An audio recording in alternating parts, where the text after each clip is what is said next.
Tuzosa nawe kuko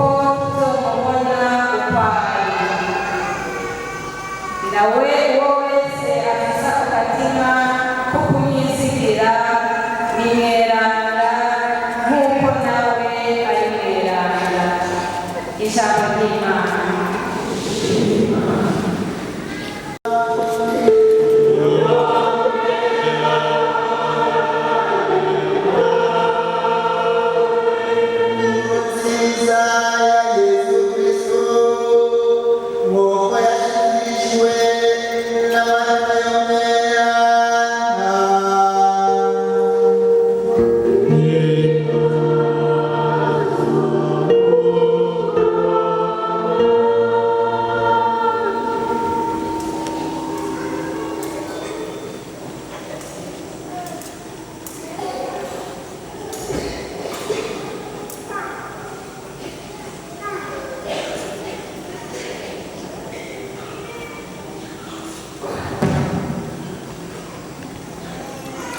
Yesu abonye ishengero rikoranye aduga ku gasozi ngo amare kwicara abigishwa biwe baramwegera araheza atangura kuvuga abigisha muri aya majambo ati hahiriwe abari n'umutima ushima ubworo kuko ubwami bw'ijuru ari ubwabo.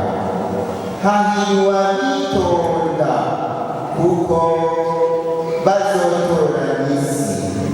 Hahiriwe abari mu marira kuko bazohozwa. Hahiriwe abashonje n'abanyotewe ubutungane kuko bazoshika. Hahiriwe abanyagihongwe kuko nabo bazogirirwa. Hahiriwe abari n'umutima mwiza kuko bazoronka Imana. Hahiriwe abaremesha amahoro kuko bazokwitwa abana b'Imana. Hahiriwe abahamya babo ubutungane kuko ubwami bw'ijuru ari ubwabo. Muzoba muhiriwe nibabatuka bakabaremera mu mabi yose ku bwacu.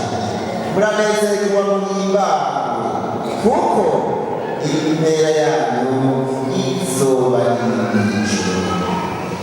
Dushemeze ijambo ry'Imana.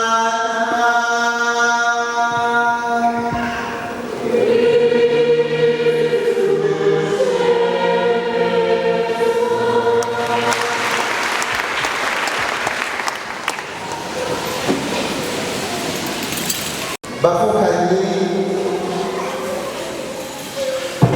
uyu munsi ni umunsi w'akanyamuneza, ni umunsi w'ubureze, ni umunsi twigina intsinzi y'abacu baranguye neza ishaka ry'Imana, bihanganye bakumije ibanga, none ubu bari mu kanya mu neza cyane, bari mu kanyamuneza hamwe rero n'Imana, bari mu kanyamuneza hamwe n'Imana.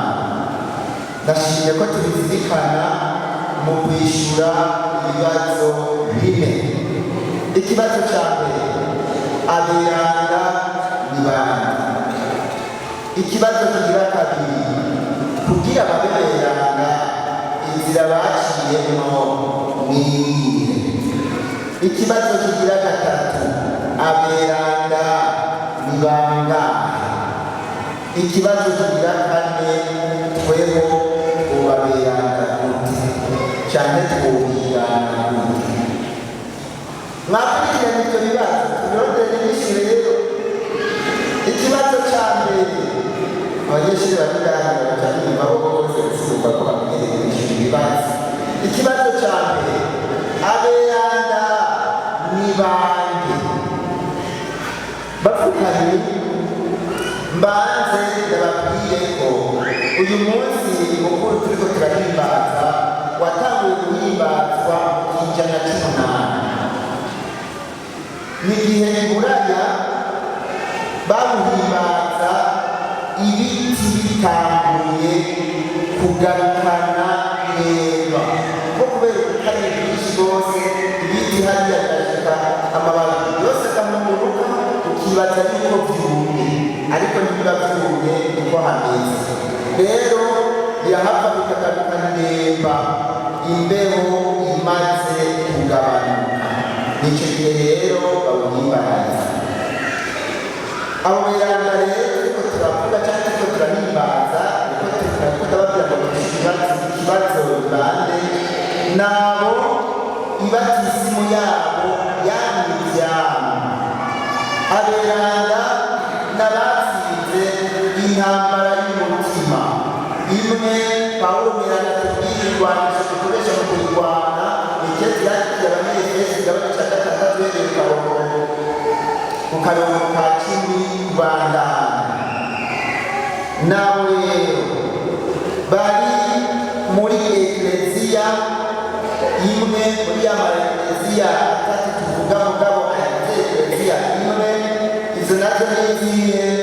Hariho ekleziya igwana. Ekleziya igwana ni jewe na wewe turimo, hati mu ntambara turiko turarwana. Hariho na ekleziya ityororwa, ni bituma tubatumira gusabira kugira ngo Imana ibagire neza ibashikane mu bwami bwayo. Ni imitima ishishura imipatoro. Abo bari muri ekleziya iriko iratyororwa. Hariho rero n'aba turiko turanira hasi no munsi turiko turifatanya nabo mu kanyamuneza uno munsi bari muri ekleziya ininahaye. Ni izo ekleziya zitatu tugize zose ariko tugize n'ekleziya imwe. Nabo rero badondaguye mbejeje kudondagura muri inkuru nziza yashizwe na Matayo inshuro 9 zose tuvuga yuko bahiriwe.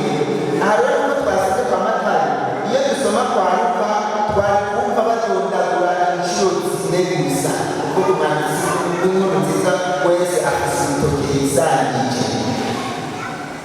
Bavukanye aba rero mwumvise badondaguwe, mwavyumvise ubuhigwe bwadondaguwe buri muri kazoza nka bwose kiretse bubiri muri bwo. Abo bavuze ngo bashima ubworo, harahiwe abashima ubworo.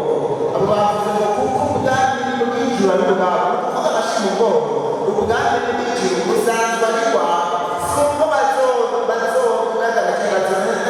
kuko ubwami bw'ijuru ari ubwabo. Hariwe abari mu mutima ubworo kuko ubwami bw'ijuru ari ubwabo. Umugwi ugira kabiri ubwami bwabo butari muri kazoza, uburyo bwabo butari muri kazoza ni abahama. Ngo hahiriwe muzoba muhiriwe nibabatukana, hahiriwe rero abahama bawo ubutungane ngo kuko ubwami bw'ijuru ari ubwabo. Abahama bawo ubutungane cyo kimwe n'abashima ubworo, abo ubwami ubuhigwe barabusangana. Mugabo abandi bagiye baratondagura buri muri kazoza, nuko niko bimeze. Bavukanye abo twita rero ko bahiriwe hano ku isi, ngo byumve neza, si ngombwa ngo babe ariyo bahiriwe mw'ijuru. Siko bimeze, kuko twebwe abakiri ibintu nk'ubu bamwe muri twe bakibaza yuko abatunze n'abafise ibintu byinshi ngaha ku isi ngo aribo n'ubwami bw'ijuru bazoheza bakabugabana bakabutanga. Sibyo, ntabitwa bandabirana, ntabitwa bandabigogwanya, bandabicurana intimba. Nuko ibintu sibyo biri ubwami bw'Imana, habana ibintu sibyo kandi bizana akanyamuneza, cyane cyane akanyamuneza k'umutima. Ngo nabo bari mu bihe bigoye, mu magorwa bakayakira bakihangana ku bwa Kristo. batubwiye ko hari umuntu wera atutse cyane n'ubundi yari umworozi hanyuma uwo mworozi ufite ubwo buturuzi bw'uwo bunatuze ntabwo ntiyasinzira n'amahoro yumvise n'akamutegera cyane faranga bati kubitsinda aramererwa nabi ntadasinzira amererwa mugabo nyamahoro nawe yiyongera igihugu kimwe akirira nukuri mu guhema yacishe ko nanubu kuko ibintu byaba bitonze neza mwabyumvise akagumanye ntatimana n'urugo mugabo akagumaniye yota kuronka ivyo bintu vyo guturuza umunsi umwe rero baravugana yuko bohindura mwakamugo guturuza igihugu akamugo borogiye barahindura nyabutunzi agatoye kaboro uwo munsi arasinzira nyamoro ntakimbwa yatoye baravuga mu gihugu akihoze yatoye haheze iminsi ibiri aramukorana abashyitsi b'inyamoro bwiza ndabona no kwisinzira mwebwe ikiwani sinzire bimeze nkamwe kwigandana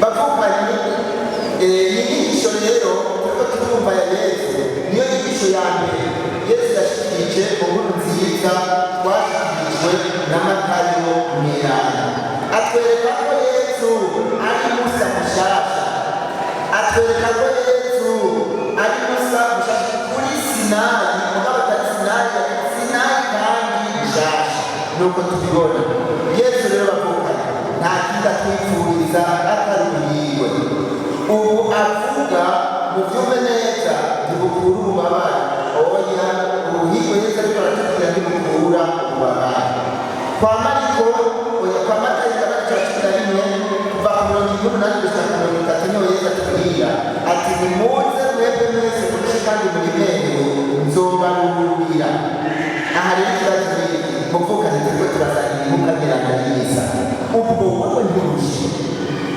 ubwo we ntabwo ufise ubwo wewe ntabwo baba ufise ubwo we nta mizigo woba wikoreye kandi kuremereye cyane Yesu agize ati nimuze mwebwe mwese murushe kandi muremerewe nzobaruhurira agira ati nzanire uwo muzigo wawe kumbe muri mwebwe harimo abo abagabo babereye imizigo mwabagabo aho rero mvuze ko abagabo ari imizigo ni ukunyishyura twishyura murumviriza reka mbaze abagore nabo n'umugore kuko n'abagore babereye imizigo abagabo mwabagabo nabo rero ntibishyura none ugomba kugira wa mugabo ubereye umugabo wawe mu muzigo shyira hasi tura abagabo usanga basigaye ntagatiro bagitora ubwenge bw'abayinshi kubera abagabo mwabagabo reka ntacyo mukagira mu bigo byavyumva mureke muravyumva nakoya bana mbega mugambukira abavyeyi siko bamwara no kwishura mugamburuka tuma bwagenze bariko muragana neza bariko murategurira kandi neza no Yesu rero ndabereka ko atazira atari ubuhigwe agira ati nimuzane iyo mizigo yanyu ndayibaruhura Yesu bavukanye nashimagiza ubworo abanamba Yesu nashimagiza ubutindi abo boro mwumvise n'abazeye byose ku Mana mu rurimi rw'Abanyisirayeli babita lezanawime abanawime abantu bazeye byose ku Mana aberana rero n'abahiriwe ubwo buhigwe tuburondera uno munsi bavukanye ubwo buhigwe turiko turaburondera uno munsi muri nk'ubu kuko nyirakakumenyesha yuko uzopfa uko wabaye hari hanibaza ngo ku munota wa nyuma ngo niyo ibigongo bizoba ndababwije ukuri nibaza mwebwe ngo muzoroha amahirwe nk'aya ca gisuma c'abamama na Yesu cyari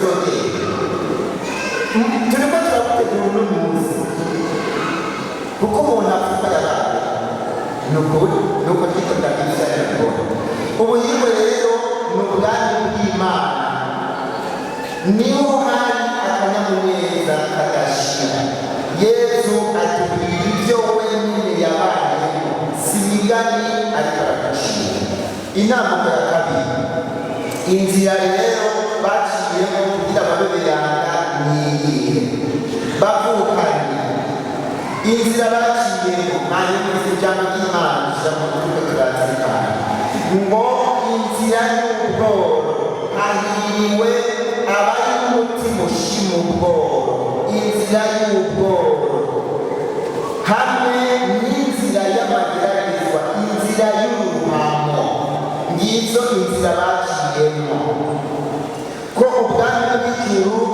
ari ubwabo abo baciye mu nzira y'ubworo bakabushima bakiyakira bakongera bagaca mu nzira y'uruhamo nabwo nyine bakagwakira kubw'izina ry'umukama n'umukiza wacu Yesu Kristo nabo inzira niyo ibindi duca twumva byerekana uko abahiriwe bameze uko bigenza uko bafatwa bavukanye nabo rero bafise inzira ngo nabo beresheje impuzu zabo amaraso ya wa mwagazi aleluya aleluya nabo beresheje impuzu zabo ngo amaraso ya wa mwagazi aha naho mukitegera neza mbega mufata izo mpuzu zanyu mukaza kuzishyira mu maraso zoca zera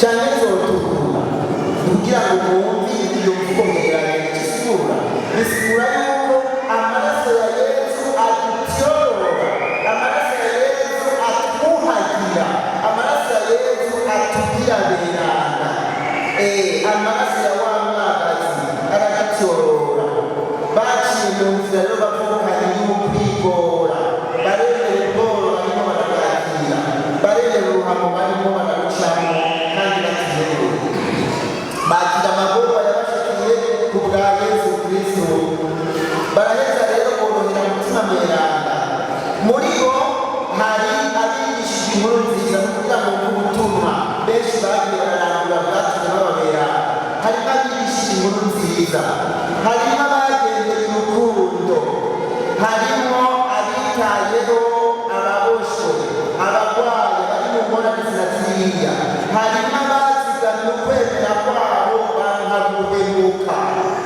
harimo abagendeye ingeso nziza ziranga ba Kristo mu buryo bw'intangarugero usomye amategeko y'icyaha na gatatu urabona yuko Yesu ariko arafata ijambo inyuma gato yaho dusomye neza usanga abona abo bari kumwe ngo barabagwaye barabafise ubumuga ni ukuvuga yuko ivyo ariko aravuga byari ivyo ariko aravuga inama kugira gatatu none ni bangahe aha rero ndifuza ko muhagabire nicyo gituma iki kibazo nagishize muhagabire kubera mwumvise igiti cyavuzwe mu gitabo cyahishije umutima Yohana ngo ibihumbi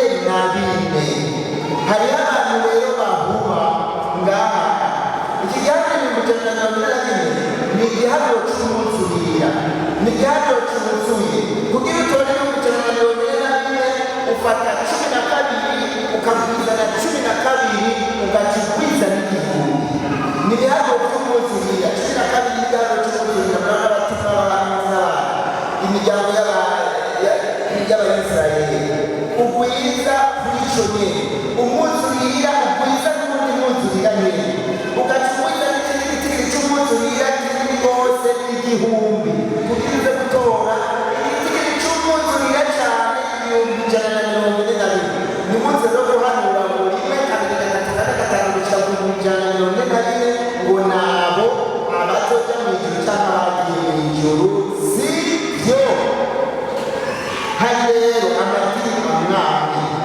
ariyo neza ni abayeho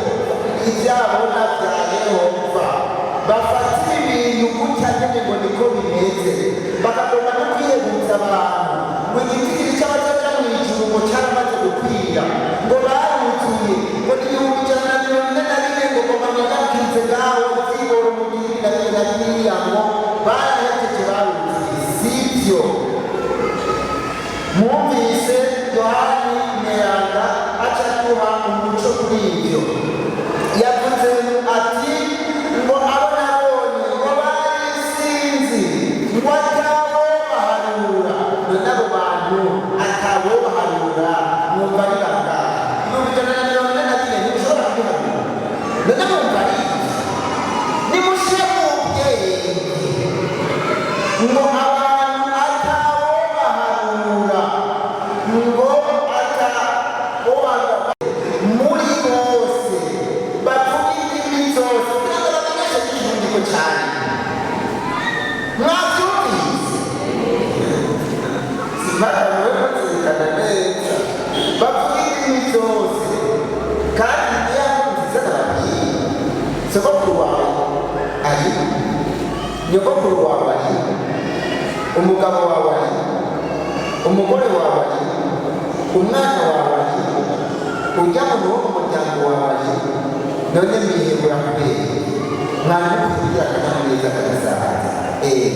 Dusoze rero ku ntango ya kane, none tweho biti, tweho twigane gute, tweho kugira tubeberana tugenda gute, bavukanye inyinshi notanga y'uko bishoboka, birashoboka.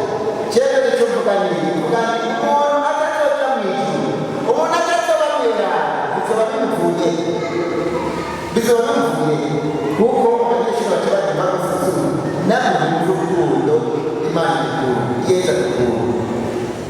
Ikibazo cyo kuja mu ijuru turagifise, n'inyinshi zo kuja mu ijuru yaciye azitanga. None umuntu azoyoberwa ikibazo akaba afise n'inyishu, mwumva byo nawe yoba ari mukera gerageza ikibazo bafise inyishu kirafise. Reka ndabasise bagatoye ikibazo n'inyishu, jenda ndatanga ikibazo namwe muze muratanga inyishu, muce murabaho mutegeke kw'ishuri. Matera bitubwira nyine igabane cya 25 na 31 muraza murishura, narashonje umuvuge ko turakugaburira, oya ndakugaburira nahatakiwura. Murabyumvise? Ntacyo reka tuberekeze ku bandi, tubyerekeze ku bandi, ucuranga ingene wabigize. Uzandabaza nti yarashonje nawe ucitegereza kugira ndamu ucuranga rero umaze kubwira ndabitoye. Yarashonje nishyura n'inamara rwose utarabiva mu cyugi uti ndajya kumugaburira. Mwabyumvise? Sawa, yarashonje ndumva ni bakeya turagabura bakakugabura rwose. Sawa, yaranyotewe yari kapantara, yari imibohero, n'ubu numva yishyuye bakeya n'umunsi ndamurikije muzagenda muyeshe mbanda cyane mwumvise iyo bije mwabumvise ntabwo tudakirizaga bavukanye n'uko niko bimeze. Uturorero twamaze gushyira ubwami bw'Imana turadufise, nimuze tudukurikize. Turafise umubyeyi Bikira Mariya, turafise Yesu Mweranda, turafise n'abandi tuzi bamaze kuja ku rutonde rw'aberanda. Raba ibyo bavuze, raba ibyo bakoze, raba ingene bigenje, hanyuma tubigane nta kindi. Yohana ati icyo tuzi ni uko turi abana b'Imana, ngo icyo tuzoba nacyo ntikiramenyekana, ariko mu cyo tuzi ni uko tuzosa nawe. Haleluya! Ngo tuzosa n'Imana, tuzosa nawe. Twemere rero guhomba Kristo aho bikenewe hose, kwigora, kweresha impuzu zacu y'amaraso y'umwagazi, ni ukuvuga kwityorora. Bavukanye ko inyuma y'urupfu hari ubundi buzima. Iri jambo muritware ku mutima rifata intama, ntituzohereza ngaha ku isi. Inyuma y'urupfu hari ubundi buzima, ntitubeho rero nk'abazohereza ngaha ku isi, kuko umuntu abayeho nk'uzohereza ngaha ku isi araboneka. Abantu bagira amatama yose, hariho umuntu abagize wewe uba witwa Mwita, acambagira ngo yitwa Kaje kurya biherengere. Mwabakizungu we Kaje, uko Kaje bari kuri biherengere, ibaze ntabwo Kaje kurya biherengere. Hariho abagize bwagusubiza ukubimaze ntibikunda, nimurondere ibyo muzosana, murondere ibyo muzosana, abandi basigare bagamererwa neza. Mwebwe mwanya niho muzoba mubaye inyuma. Tugirire neza abandi, ntiturondere iby'iwacu gusa.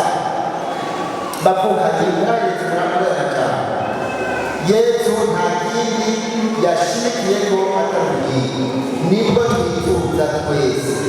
None ubwiyo nyota wewe umuyifise, none uriko uratifatamo gute? Umaze uwo izina rya Kristo kangahe? Gutukwa, kwandika ibara. Ese mutima mweranda we yoheje aberanda ibyo bapfuze n'ibyo bakoze, nawe inshuti yanjye yogufasha. Reka mbere twese akadufasha kugira ngo dushobore guca mu makanda yabo. Amen.